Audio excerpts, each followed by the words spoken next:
Hello and welcome to Morning Trade with Money Control. I'm Sumaira Abdi and I'm here to help you navigate the trading day with actionable trading strategies, sectoral trends and most importantly, your queries answered during the course of the show.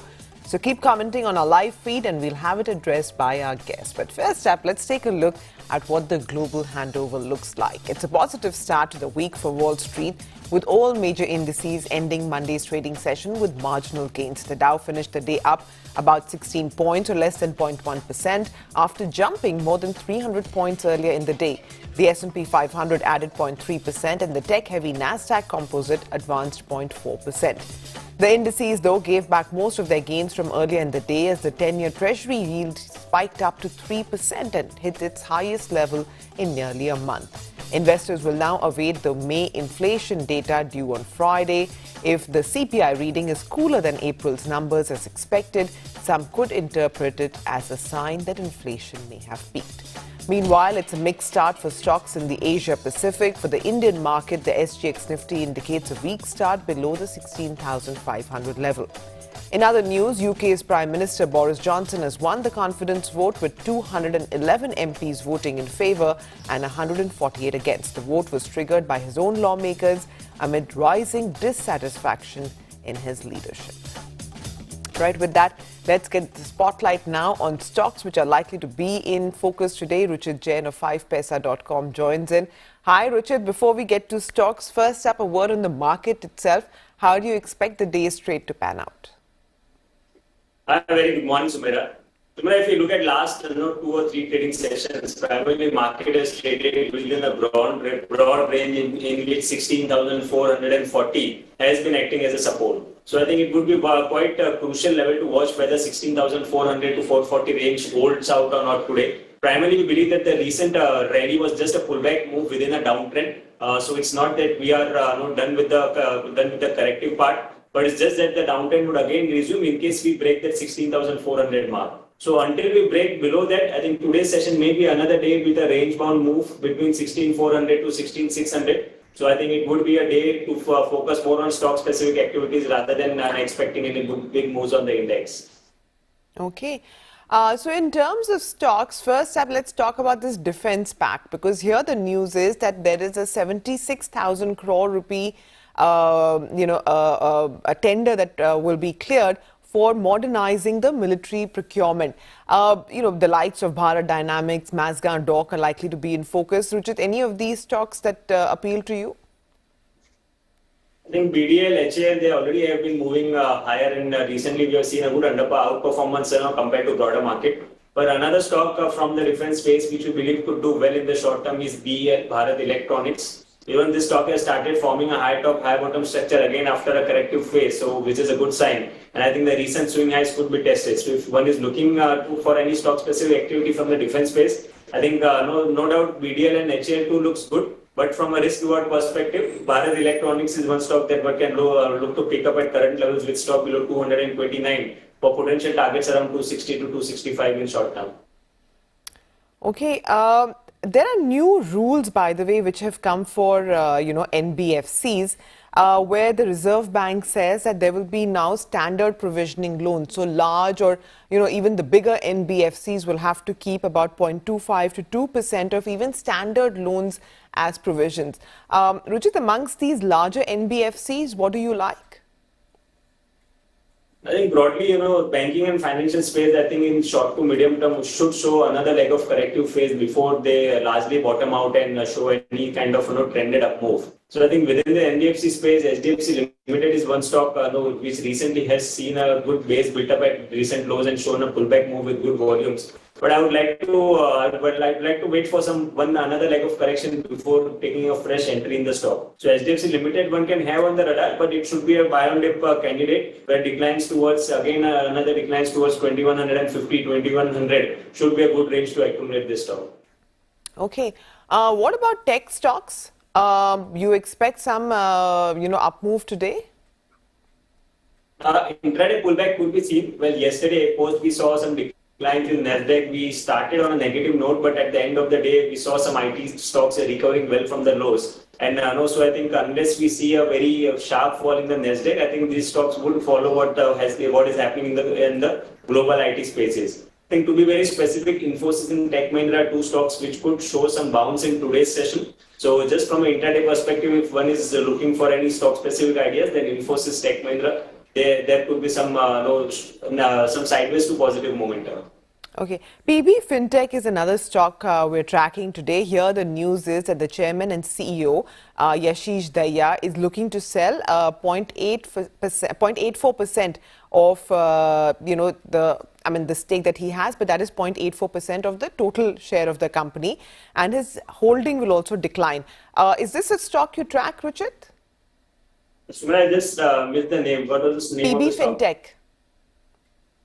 It's a recent listed company. So on the charts, not much data is available. So it's very difficult to take a call on this. But just in terms of support, 630, 620 is the range where a good support is placed. So it's difficult to give a recommendation for a fresh entry. But in case if any existing positions are there, then I think one can continue to hold with stop loss below 610. Okay, we have a live query coming in from Dr. Sanjay Tiwari. He wants to know what are the prospects for Asian Paints. So one can expect some short-term correction in the stock. Recently, we have seen that the stock has seen a sell-off, and of course, the way the crude oil prices are rising, that also does not bode well for the paint industry. So I think in near term, we expect some correction in the stock to continue. The recent sell-off has also been supported by higher volume than generally whenever you see selling accompanied by higher volume, then those stocks tend to underperform. On the lower side, major support is coming around 2400, 2500. So I won't be surprised if we test that range in the near term. So keep a wait and watch. Don't be in a hurry to do any kind of bottom fishing over here. Maybe around 2400 to 2500 could give you a good risk reward ratio. All right, Ruchit, thanks for now. We'll touch base with you in another few minutes to take a look at the stock picks that you have listed out for today as well. But for now, let's invite market expert Ajay Bodke, who joins in to talk about the big market trends and the outlook going ahead. Hi, Ajay. Thanks very much for joining in. First up, I want to start with the global context, because we are seeing that the dollar is now firm to 102.5 levels, and it has risen, from those 101 odd levels in late May. So ahead of the release of the US inflation data on Friday, do you expect that there might be pressure on global equities? Good morning, Sumaira, and thanks for having me on your show. I think what does a rising US dollar signify? It is essentially signifying an increase in risk aversion, especially towards risk assets. Now, if you look at the global context, a runaway rise in the US CPI at around, say, 8.3% in April 22, and the Fed's commitment to start draining liquidity by instituting quantitative tightening of $95 billion of bond buying per month, bonds per month, I think that should start impacting the financial conditions. We already have seen the US 10-year yield yesterday close to 3%. And mind you, this has risen quite sharply over the last few months. The fear for emerging markets is that of unwinding of carry trades.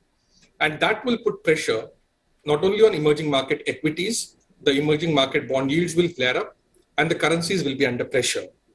Hence, central banks in emerging markets, including RBI, need to be cognizant and mindful of these large outflows. We already have seen massive outflows from September, October 21 onwards in Indian markets. And hence RBI, which is fallen behind the curve, will need to start raising interest rates quite aggressively to ensure that the interest rate differential between the developed markets, which are tightening aggressively, and Indian markets is narrowed as much as possible. So two issues: tightening financial conditions and runaway flare-up in inflationary pressures in commodities, especially crude and crude derivatives, agri-commodities, fertilizers, edible oils, natural gas, most of which India imports. I think, and worryingly also, the flare-up in the core inflation. Now, hence the narrative in case of emerging markets that are dependent on imports has shifted. It has pivoted in favor of commodity producers and away from commodity importers like India. I think 2 points I would like to make, which are very important from the macro perspective. If you look at the current financial year, I think the trade deficit has been running consistently at a very high level. I think for FY23, I'm expecting the trade deficit to end at roughly $250 billion. And services inflows, India typically gets of $130 billion.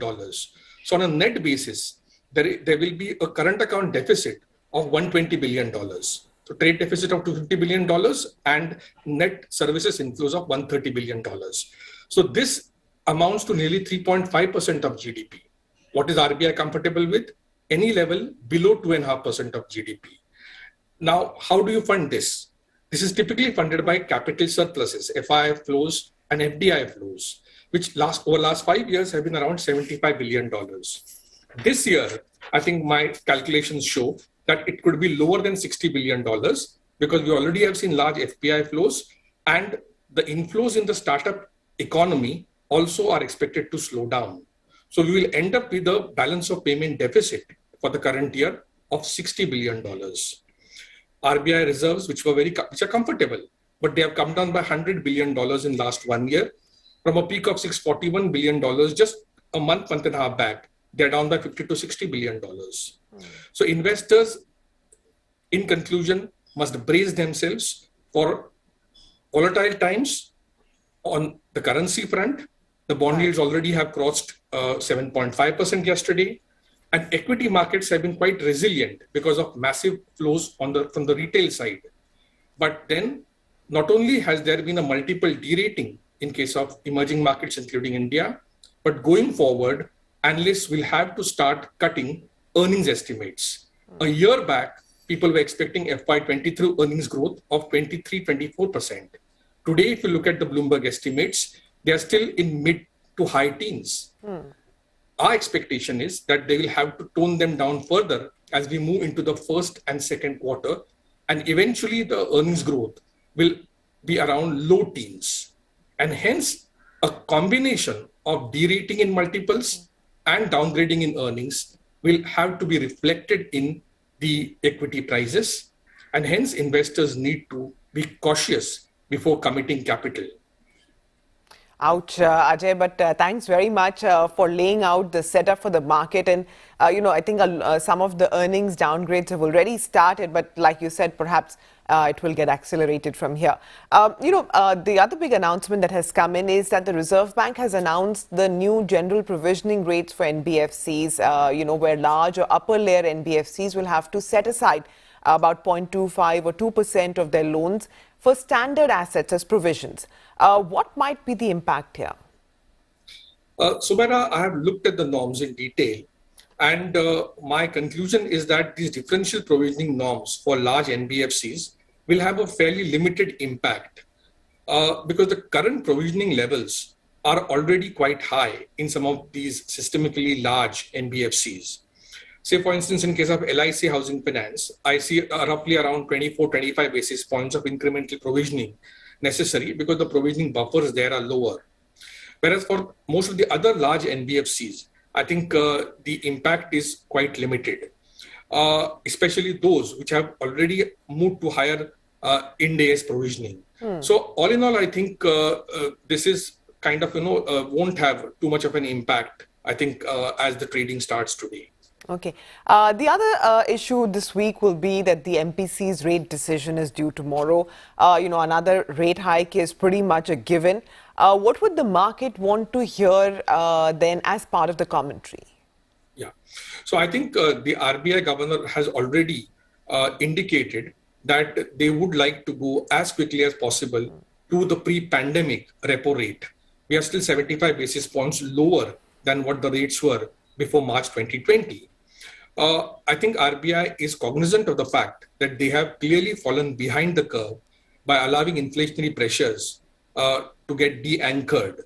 And the hard-won gains of the MPC in its earlier years, where Parliament had clearly mandated that RBI needs to maintain inflation at 4% at CPI level, in extraordinary times, plus or minus 2% corridor was indicated.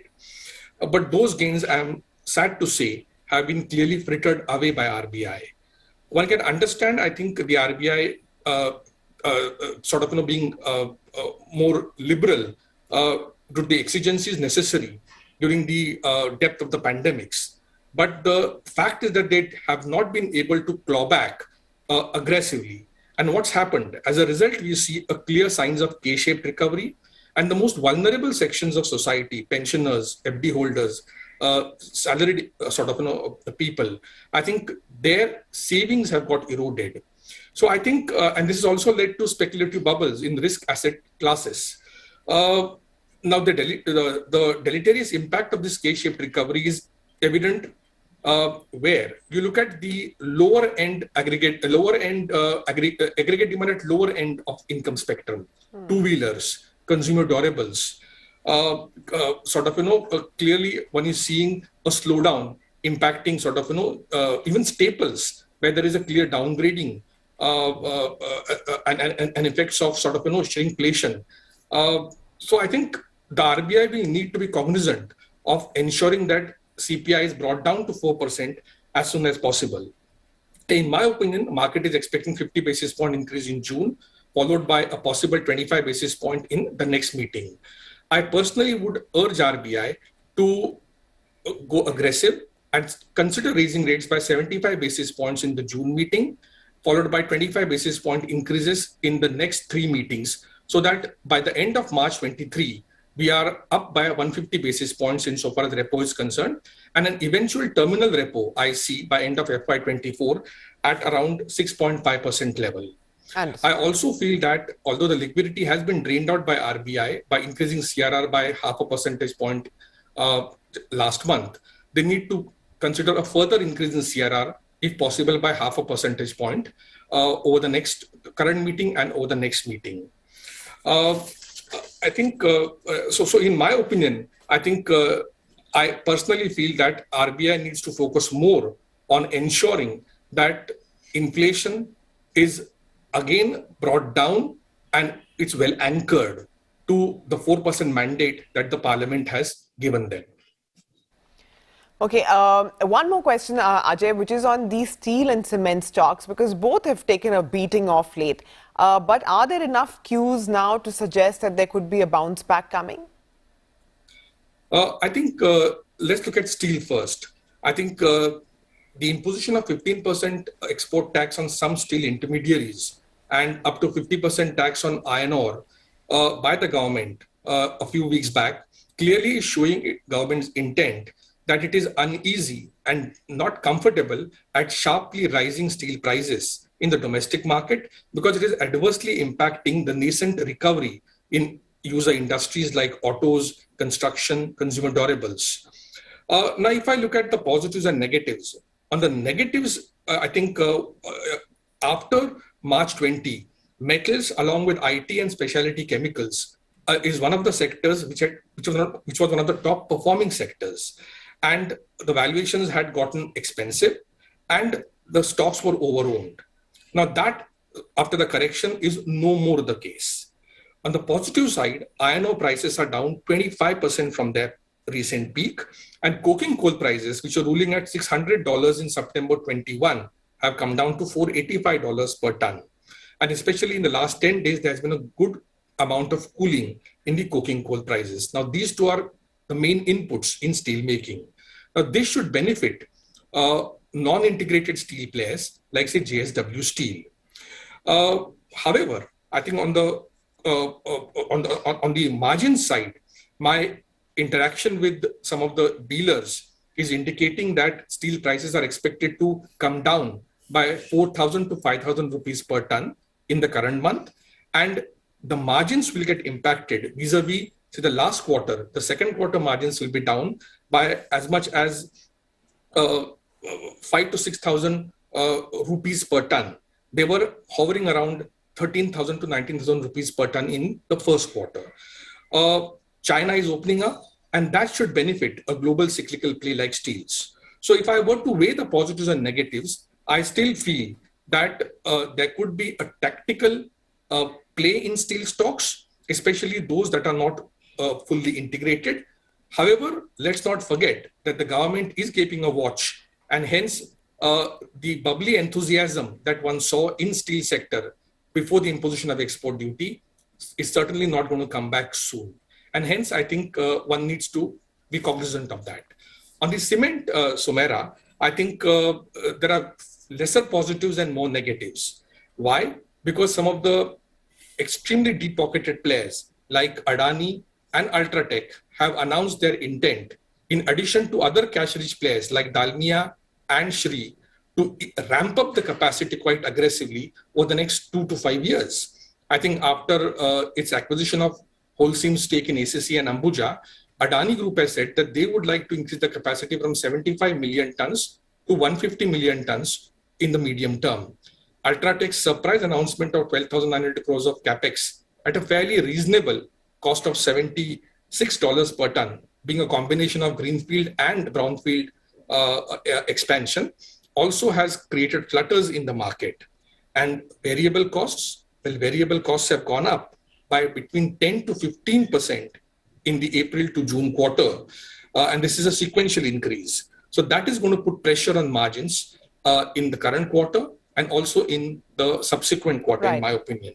The demand trends are not yet robust. And especially in the central region, my channel checks are suggesting there is more pressure on margins. The least impacted sector is the Western sector.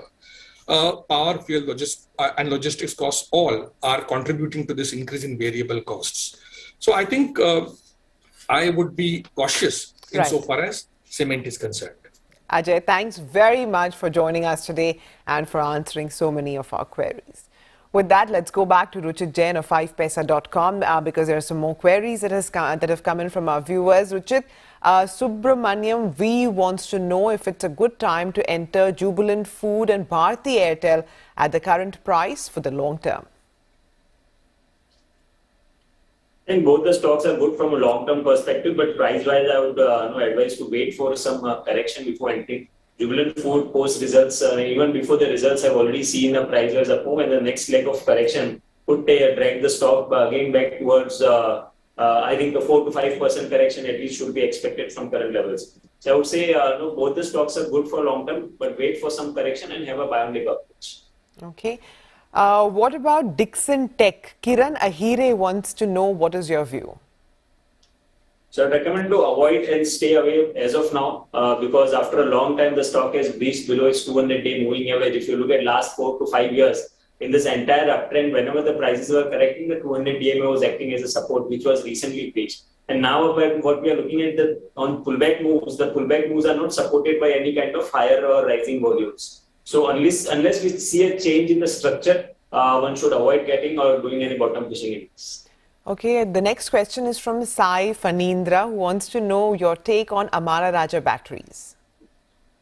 So the broader trend still continues to remain down. Well, in fact, not only in last 6 months, if you look at last 1.5 years, when the market has done well, Amara Raja has continued to underperform its peers as well. On a long-term charts, 440, 460 is the support range for the stock. So there are no signs of reversals yet. So maybe around 440, 460, you could see the stock coming in the next couple of months' time. Okay, and finally, Ruchit, what are your stocks today morning? So I'm looking from a broader market, the stocks which are showing outperformance. So in this consolidation, which we are talking about between 16,400 to 16,600, couple of names that could do well. First is Nosil. Yesterday, we saw a breakout from a good consolidation phase. The breakout was accompanied by very good volumes, which compared to the recent average volumes. So Nosil should do good in near term. One can go long in Nosil with stock below 254 for potential targets around 285. And from the chemical space, Sumitomo Chemical has recently seen a breakout. Even on the monthly chart, the last month's closing was quite optimistic, where we have seen a breakout from a long consolidation. Even we witnessed a good buying interest on dip, which was seen a couple of days ago. So Sumichem could be bought with stock below 465 for potential target of 520. And both these calls are short-term calls from a 2 to 3 days perspective. And in case if Nifty breaches that 16,400 mark, then I would tend to stay cautious in the market. All right, Ruchit, thanks very much and have a good trading session. With that, we'll wind up as well on this edition of Morning Trade. Do stay tuned in. Markets with Santo and CJ comes up next.